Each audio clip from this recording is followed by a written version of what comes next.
The American Legislative Exchange Council, or ALEC, has been working to advance corporate and conservative political interests for nearly 40 years. But most people had never heard of the organization until an African-American teenager named Trayvon Martin was gunned down in a Florida suburb. His self-confessed shooter evaded immediate arrest, pointing to Florida's notorious Stand Your Ground law, which was promoted by ALEC as a model for laws across the country. Our guest, Rashad Robinson, was onto ALEC even before the Stand Your Ground controversy.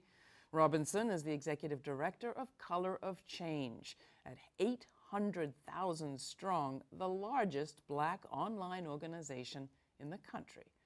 Color of Change is the group that persuaded advertisers to abandon Glenn Beck after the talk show host called the president a racist.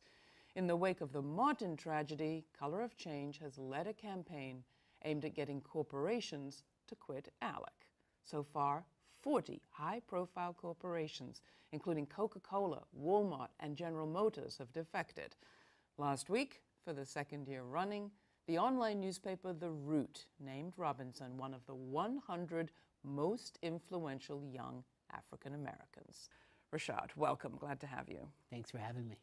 So you were on to ALEC early. Yes. Explain how. How had this conservative organization attracted your attention? Well, you know, we started back last year looking at the voter ID laws that have been popping up all around the country. And our staff started to do research on what we could do to impact, to change the fact that these laws are being put in place and would impact our members' ability to access the polls. We started talking to our friends in D.C., to many of the legal groups, and all the fingers started pointing back to this organization called ALEC. Most of us had never heard of the American Legislative Exchange Council, and we started to do research. And we had a strategic insight that 98% of ALEC's funding came from major corporations.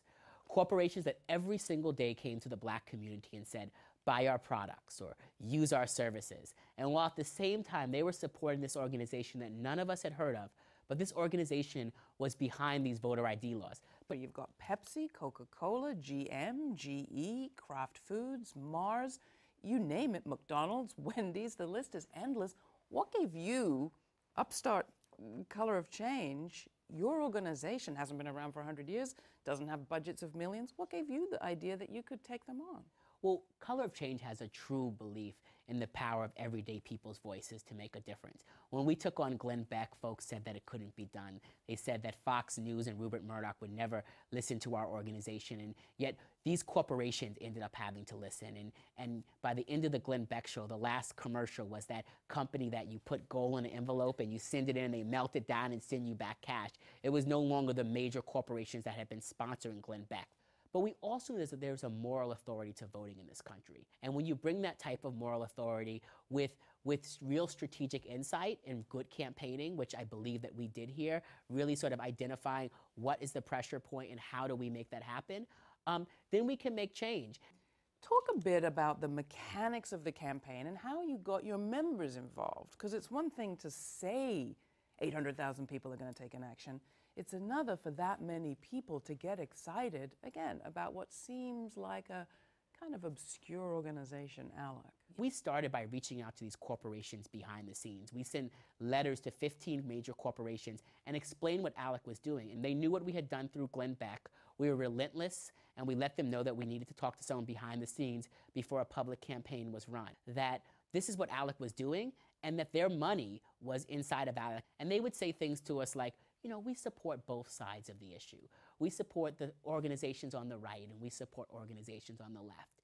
And we would always say, you know, there's not two sides to Black people voting in this election. So we engaged our membership through an online petition, and we sent an online petition asking them to stop corporate-funded voter suppression, to join us. And we explained who ALEC was, what they were doing, and how this was going to impact the election. We didn't name any corporations. The media covered the story. The AP covered the story when we launched the campaign, and everyone wanted to know, who are the corporations? And we let everyone know, we're giving these corporations a chance to pull out behind the scenes. Our campaign around ALEC was all about voting rights, and it had started long before we learned about the tragedy of Trayvon Martin. And then there was Trayvon Martin would happen, and we were doing a separate campaign. We were supporting the hoodie rallies in different parts of the country. People wearing the same sort of outfits he was wearing in Yes, solidarity. In solidarity. We had a petition that had hundreds of thousands of people on it. We were doing lots of media and outreach and doing internet organizing, all sorts of things to raise people's voices. It was weeks into the work until we found out that there was this connection between Stand Your Ground. And then that's when we realized our members wanted to do more. Our members wanted to hold ALEC accountable, and wanted to hold George Zimmerman accountable, and they did not know why he was still out of prison, out of jail. They didn't know why he was free, and they kept asking that question, and all things kept pointing back to the Stand Your Ground law, and now this is also ALEC. But is the problem really the corporations behind it, or isn't it rather that the legislators proposed and got passed these bills? Why not go after the legislators?